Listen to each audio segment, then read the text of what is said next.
Billionaire philanthropist and activist Tom Steyer is back with an ad that he has produced calling for Donald Trump's impeachment. And he wanted to put it on a place where he knew that Trump would see it. And so, of course, he chose Fox and Friends. Let's see what it looks like. He's brought us to the brink of nuclear war, obstructed justice at the FBI, and in direct violation of the Constitution, he's taken money from foreign governments and threatened to shut down news organizations that report the truth. If that isn't a case for impeaching and removing a dangerous president, then what has our government become?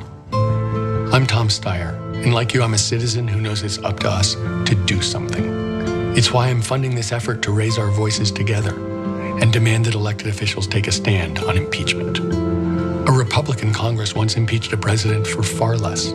Yet today, people in Congress and his own administration know that this president is a clear and present danger, who's mentally unstable and armed with nuclear weapons, and they do nothing. Join us and tell your member of Congress that they have a moral responsibility to stop doing what's political and start doing what's right. Our country depends on it. So if you thought that the president might not have seen that because he was doing some important government type stuff, you haven't been paying attention this year. Yes, he watched it. He immediately tweeted about it. Wacky and totally unhinged Tom Steyer, who has been fighting me and my Make America Great Again agenda from beginning, never wins elections, which is a direct response to the charges later. It's not.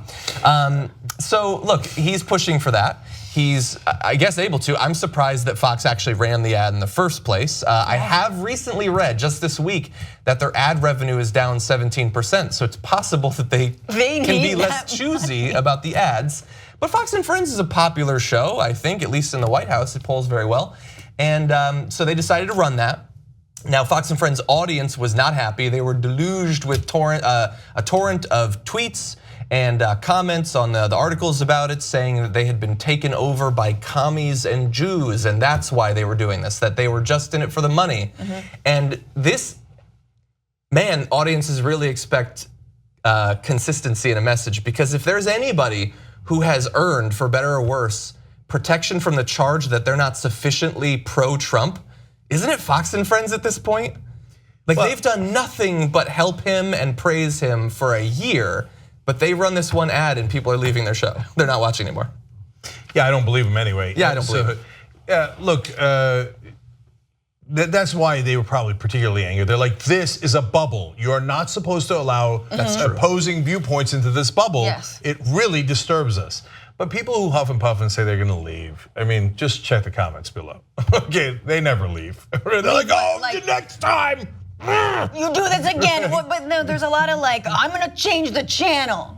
To what? To reality? Like, good luck with that, buddy. I don't know. There's a lot of new right-wing channels. The hotel I'm staying at, there's so many new ones. Newsmax has a 24-hour channel, true. And what is it? Is it One America or something? OAN? Yeah, OAN. I was watching it yesterday. That's true. I was like, maybe they're the friends of Fox and Friends. You know, so I always wonder. I always watch Fox and Friends. I'm like, who are the friends exactly? I know who Fox is. True, because all those people are employees. Yeah, everyone's I being don't paid see the to friends. be here. Yeah. I think that'd be cool if there was a crossover with the actual show Friends, and like, that's what I always thought it was. Someone can web that together and like let's have Fox and Friends, you know.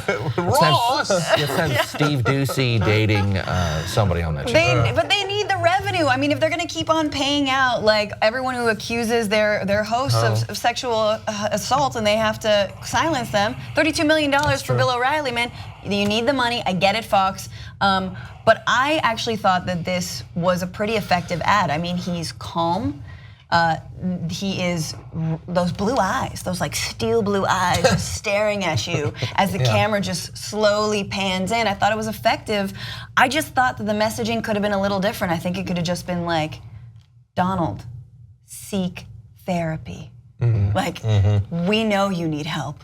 We want to help you. Step down, buddy. You can golf every day. He can do that anyway. So I want to get to Tom Steyer's message too, but first I like Trump's message. Steyer never wins elections. Good reason for that. Never run for one. He's 0 for 0. Okay, I assume that he means the money that he puts into elections. Yeah. And of course, that's not true either. He's won, he's lost based on who he's funded. Anyway, so I think that the Steyer ad is smart in a lot of different ways. They're going to rally everybody to their own side. It was smart to run it on Fox and Friends to get under Trump's skin, who is they know cannot help himself and will give you free publicity. Which is a tactic John Oliver's used a couple of times. He's run ads on Fox and Friends. Yes. And so really well played. I think it was super smart. They're going to get a lot of people on their side. And and Steyer is very wealthy. He's a billionaire. He's a progressive, and he's not looking to take the money that he uses and create benefits for himself like tax cuts.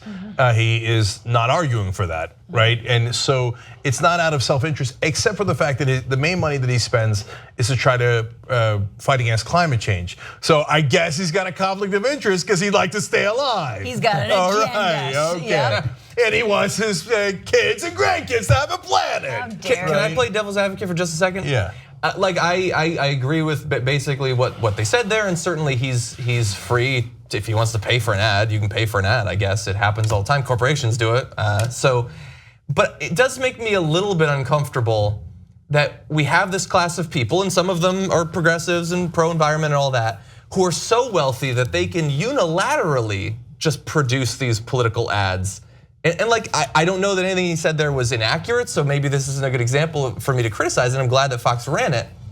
But it is still just more advertising coming from the direct point of view of a billionaire. Like, I agree with this one, but that they can just, like, they could buy out all of the ads if they want. The country is billionaire versus billionaire versus billionaire. We just have to hope that the right billionaire wins, Well, and that's a shitty position to be in. Because of that subtitle in that commercial, we know he's an American citizen, so. That was my favorite part, American citizen. I just love that. Yeah.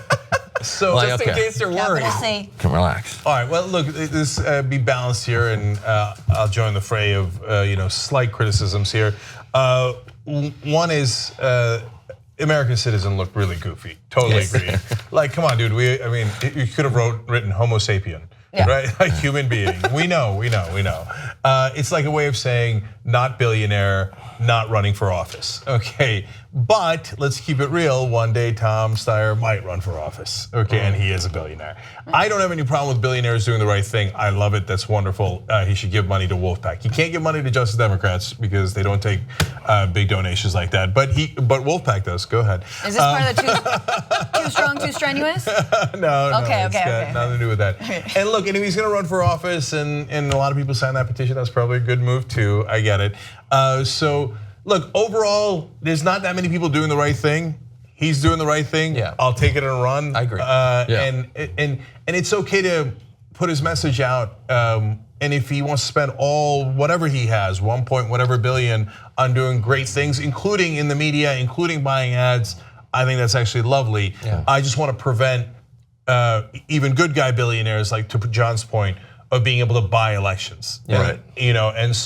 And that's different. Here, he's not. Right now, there is no election. Yeah. He's not trying to influence issue advocacy. It is actual issue advocacy, as opposed to, hey, vote for X and don't vote for Y, which I think is definitely different.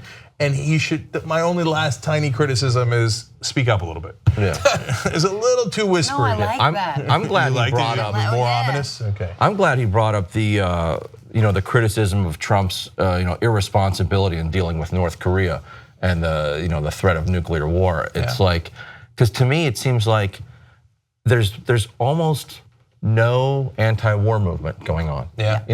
People talk about all different issues, but when it comes to war, it's like almost nothing going on. And just painting Kim Jong-un as, oh, he's the evil crazy one. It's like, we're the only country to ever use nukes on anybody. And we did it twice. And now they're already talking about tactical nukes, these little nukes. More usable ones. Yeah, just they won't cause much damage. Just tactical nukes. And Trump's So Trump's talking about that. terrifying, Well, and and so I'm hopefully- glad he threw that in there, because it seems like that's not even in the conversation these days. Hopefully, if you scare people enough about the threat of nuclear war in this one particular instance, you can then build on that we shouldn't just get out of this situation, we should get out of the decades-long situation where multiple people have access to enough weaponry to destroy the entire world. Let's not have that situation. Even if Donald Trump's not there, even if it's Barack Obama or someone who seems sane even, maybe they shouldn't have the capacity to kill every human that exists. Well, last thing is to double down on what Judah and John are saying. What I'm most concerned about when it comes to Trump is his mental stability in regards to North Korea particularly. And so, impeachments, that's fine, and it's a good strategy that they're pursuing. I think the 25th Amendment actually should be incredibly rare, but this might be a rare instance where we should consider using it. And we even have a petition on that or a poll on that, tytnetwork.com/25th, because he might not be stable enough to be president of the United States. And I think he's a literal danger to the world. And I'm not the only one saying that now. Now you have Republican senators like Bob Corker and Jeff Flake and John McCain and former presidents like Obama, but also George W. Bush coming out and making speeches about how, watch out, he's not stable. And this is coming from George W. Bush. Yeah, so I just think he knows that world. Yeah, I think. Anyway, just for context, one final point in terms of whether the public might actually take to this message from Steyer right there. Public policy polling in this month actually found that 48% of the public support impeaching Trump, while 43% oppose. The group notes that this is the 5th month in a row we find voters in support of impeachment. If you like the Young Turks, you'll love Young Turks membership. tytnetwork.com/join.